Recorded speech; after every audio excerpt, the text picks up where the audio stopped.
How's it going, everybody? TaxesMan here, back with another video, and in this one we're going to be talking about the upcoming Halo Infinite updates that are happening here in 2025. So I just got a chance to finally watch the hour-long video that Halo Studios put out, and these are going to be my thoughts and opinions on it. I'm going to be honest with you guys, I haven't been a gigantic, woohoo, I'm so excited to play some Halo Infinite type of a player in a long time. It's been months since I've actually wanted to actually hop onto Halo Infinite. And recently I did a stream where I was like, okay, is Halo Infinite in 2025 actually still fun to play? And during that stream, and I do have the replay up here on the YouTube channel, you guys can check it out if you want. Basically, it is just cheater infested. It's extremely sweaty, even in social. It's got a lot of skill-based matchmaking baked into it, unfortunately. And that's why I've been doing more things where it comes to like Call of Duty Zombies, or I'm playing older games, or I'm looking forward to like single-player games like Avowed, and doing the Dark Ages, or I'm playing Starfield, or I'm just, working on other things. Watching movies and watching shows and just taking a break from video games in general. But here in Halo Infinite, we did get the roadmap of what is to come and what to expect. So we are getting new content coming out on February 4th. So that'll be coming out in just a couple days. Then we're also going to be getting an update on March 11 and then another update on April 8th. So they also said that they are working on making several Halo projects, but there are no release windows or release dates for any of those. I'm guessing we probably won't get any of that type of information and probably until like June during the Xbox showcase then. So my guess is we're not going to get anything, like I said, until June. But on February 4th, like I said, and that launches in just a couple days, we are getting the Frontlines operation, and that will kickstart the spring update of content coming to Halo Infinite here in 2025. The goal that they said that they want to do is to have a big update, and then when that update hits, you're going to get a operation pass of 50 tiers instead of 20, and then the following 2 months you'll get a new operation with 20 tiers. So big update with 50 tiers of content, and then another 20 tier update 1 month after that, and then the third month another 20 tier update, and then you'll get the summer update, which will be 50 tiers of content, so they say. So that's kind of cool that they do have a roadmap. They do have a plan that every single month, even if it's not like a new weapon or vehicle or something of that nature, or a new map, there's going to be at least a new operation, and that will allow them to continue doing monthly tweaking to the game for like sandbox and updating bugs and glitches and stuff that are in the game. So that's nice to see. So they are keeping Halo Infinite just not just afloat, but they are keeping it alive and fresh until the next game comes out.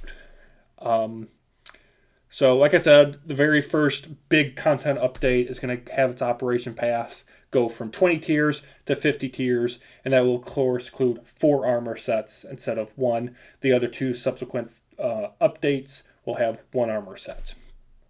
They are also trying to make it where they're going to change the exchange and the shop area to be a lot more customer friendly. If you want more details, you guys can look it up online. The Operation Frontline armor is going to be themed primarily on ODST and Marine stuff from like Halo 2, 3, and 4.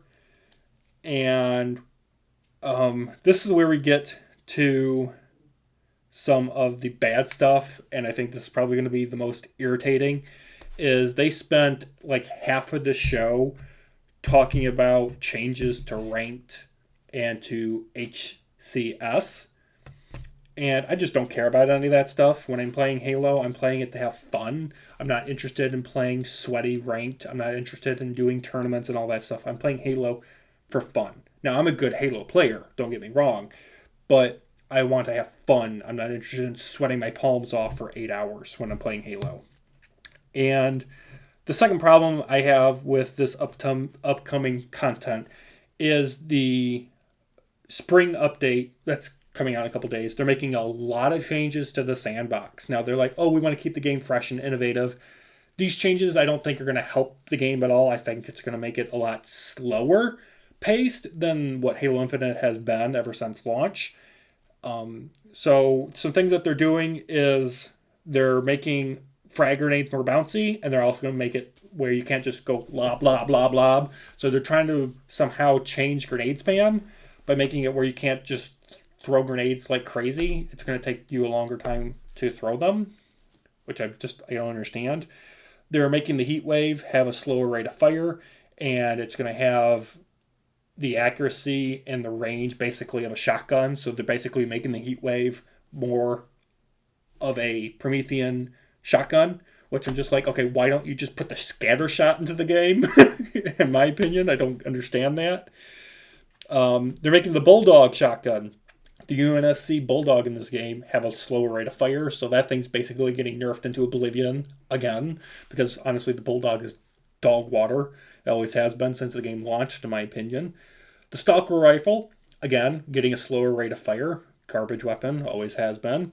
Shock Rifle, they're making it so it's not good at hip firing you, and the person using it while hip firing will not be able to have such great accuracy getting a headshot with it. They're also making the Disruptor pistol have less ammo and have a lot more bloom. They're making the Assault Rifle have less ammo, reduced headshot damage, better accuracy at opening firing. So when you start shooting it, it's going to be good. And the longer you shoot it, the more bloom it's going to get. So I guess they're trying to make it more in tune with the original Halo Combat Evolved assault rifle, which is fine, but how they described it seems like it's getting nerfed into oblivion. Whoop-de-doo. They are reducing strafing speed, so you're not going to be able to go left, right, left, right, left, right, or back, forward, back, forward, back, forward, like, you're playing Titanfall 2.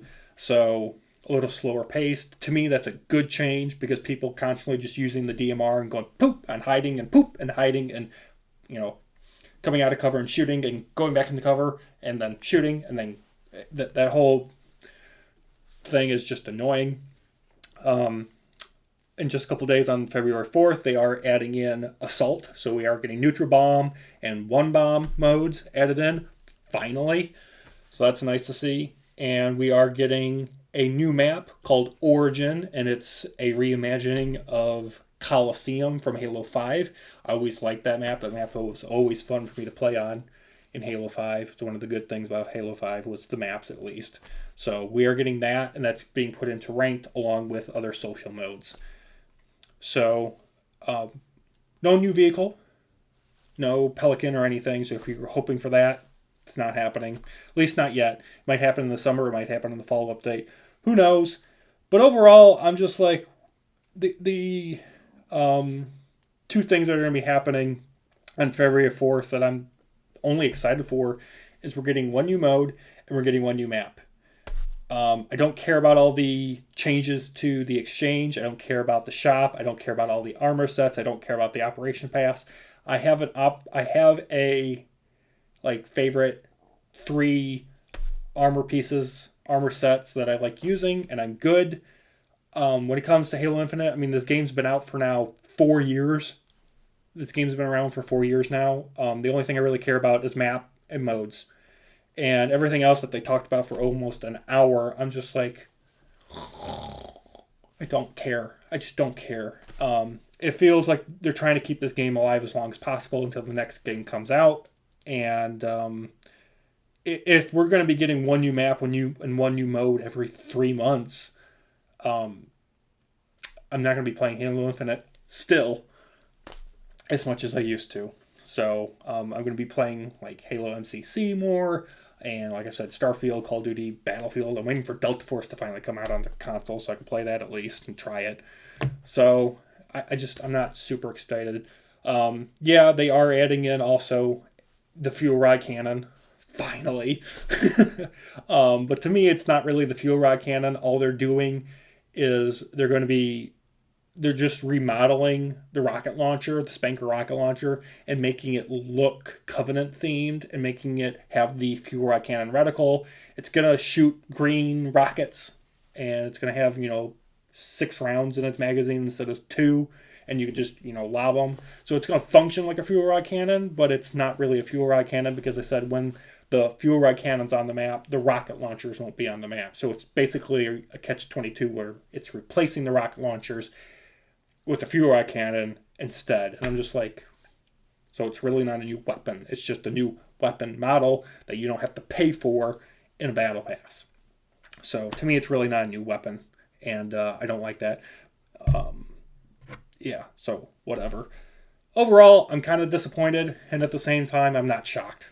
So that's going to do it for my thoughts and opinions. Let me know, are you guys excited for this content? I will be streaming it, of course, on February 4th over at Twitch at Douglas447. So make sure you guys head over there, follow me. It's completely free, so you guys don't miss out on that stream. And have a great day, guys. Peace out.